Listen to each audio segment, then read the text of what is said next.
Welcome to this explainer. Today we're diving into a piece of history that is honestly just as gripping as it is tragic. We're talking about a story of unbelievable defiance, intense psychological warfare, and, well, a level of physical endurance that's frankly hard to even wrap your head around. We are exploring the life of this incredible unsung hero of the Indian independence movement, a young guy who literally stared down the absolute peak of the British Empire and, you know what? He just flat out refused to blink. We're talking about the truly unbreakable spirit of Pratap Singh Barhat. So buckle up, because this is definitely not your standard history lesson. This is an absolute masterclass in raw courage.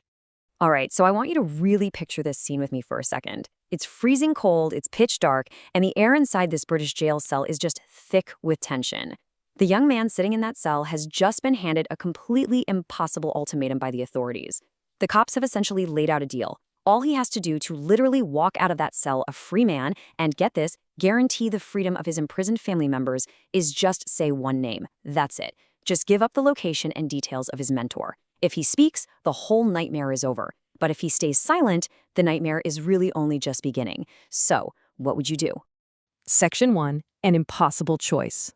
So the police officers over in both the Bareilly and Hazaribagh jails laid out these two incredibly stark realities. On side A, you've got this cold, calculating offer: betray his mentor, the revolutionary leader Rasbihari Bose. And the reward? Well, not only does he get to walk free, but the police also promised to totally drop the cases against his father and his uncle. Plus, they threw in a massive financial reward on top of that. Now look at side B, remain silent. If he goes with this auction, he's looking at the dreaded Kala Pani, basically exiled to the notorious cellular jail in the Andaman Islands, which was infamous for its horrific conditions, and ultimately a death sentence. Section 2, Birth of a Revolutionary. To really understand his incredible character, we kind of have to look back at his roots. Pratap Singh Barhat was born on May 24th, 1893, in Shahpura, Bhilwara. And he wasn't just some solitary rebel out of nowhere. Rebellion was quite literally in his blood. His dad was the famous revolutionary Kesar Singh, and his uncle was Jorawar Singh.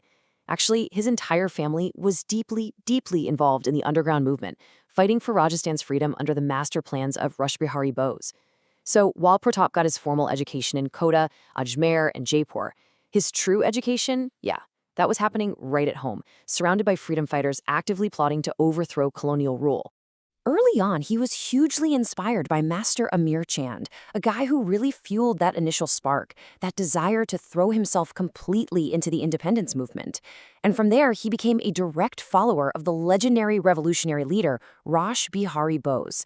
Now, Bose didn't just guide Pratap. The historical records show us that Bose put an immense amount of trust in this young guy. This wasn't your average everyday mentorship. This was a serious strategic alliance that, as we'll see, was about to shake the very foundations of the British government. Section 3, Lord Hardings bomb plot. His rise within the movement was just lightning fast. He was born in 1893, right?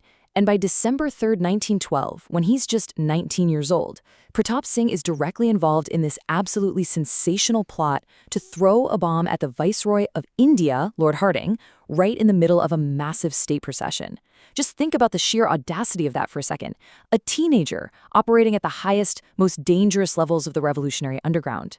But, well, eventually the law did catch up with him. In 1916, he gets arrested in connection with the Banaras conspiracy case and gets hit with a 5-year prison sentence. So his days as an active field agent were over. But honestly, his true test? That was just getting started. Section 4, Roar of Father and Son. So the jail authorities actually approached his dad, Kesar Singh, during their absolute final meeting in Hazaribagh jail.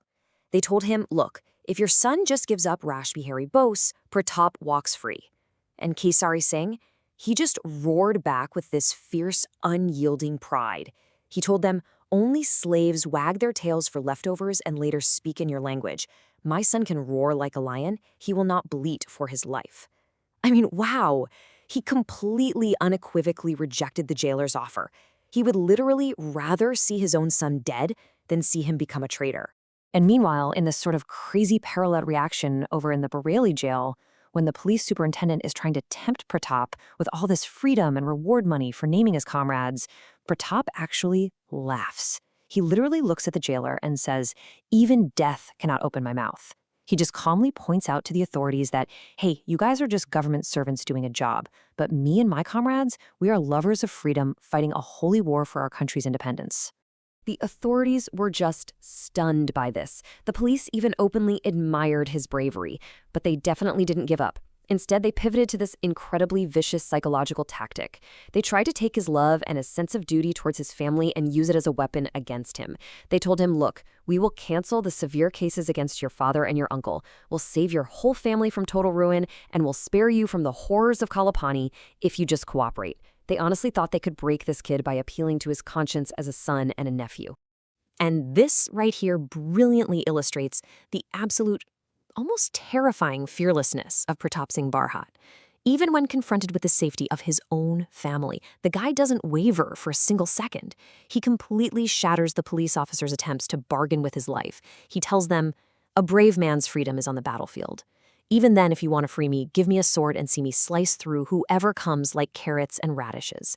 He was telling them crystal clear that the only way he was ever leaving that prison was as a warrior, not an informant, never an informant. Section 5. Cruel tortures and martyrdom.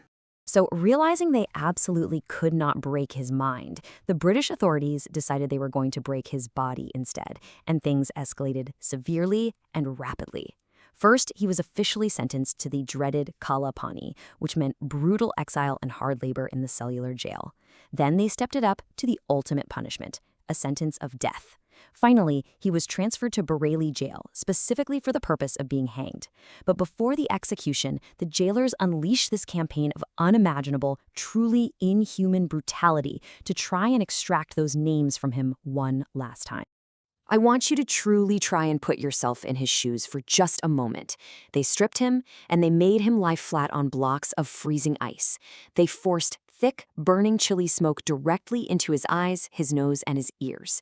They subjected him to merciless, relentless whipping. And then, when his skin was broken and bleeding, they would rub raw salt deep into his open wounds. And honestly, the most horrific part of all this, when he would inevitably pass out from the agonizing pain, they would just wait. And the exact moment he regained consciousness, the entire cycle would start all over again. Yet through all of this unending, horrific torment, Pratap Singh Barhat never surrendered a single name. At the end of the day, the human body can really only endure so much. The historical sources note that in May of 1918, and records kind of debate whether it was the 7th or the 27th of May, but after enduring this relentless, systematic torment, the young hero's life finally left his body. He succumbed to the tortures before he could even be formally hanged. His martyrdom was complete. He died exactly the way he promised he would, with his mouth firmly shut and his spirit entirely unbroken. So, the really crucial thing to wrap your head around here is this unbreakable mountain of courage, this individual who literally laughed at British superintendents, who endured freezing ice, whips, raw salt, and suffocating smoke without ever giving up his mentor or his country's fight for freedom. He was merely 25 years old when he died. Just 25. Which brings us to a final, pretty provocative thought. As we look back at the facts and the sheer staggering magnitude of Pratap Singh Barhat's sacrifice, it begs a huge question of us. If a 25-year-old could endure the absolutely unimaginable, willingly sacrificing his own life and refusing every single temptation for a free tomorrow, how will we honor that incredible legacy today? It's a powerful, powerful reminder that history is built on the backs of unsung heroes who gave up everything so the future could have something. Thank you so much for joining me in this explainer to uncover the extraordinary, unbreakable spirit of Pratap Singh Barhat. Keep learning, keep questioning, and I'll see you in the next one.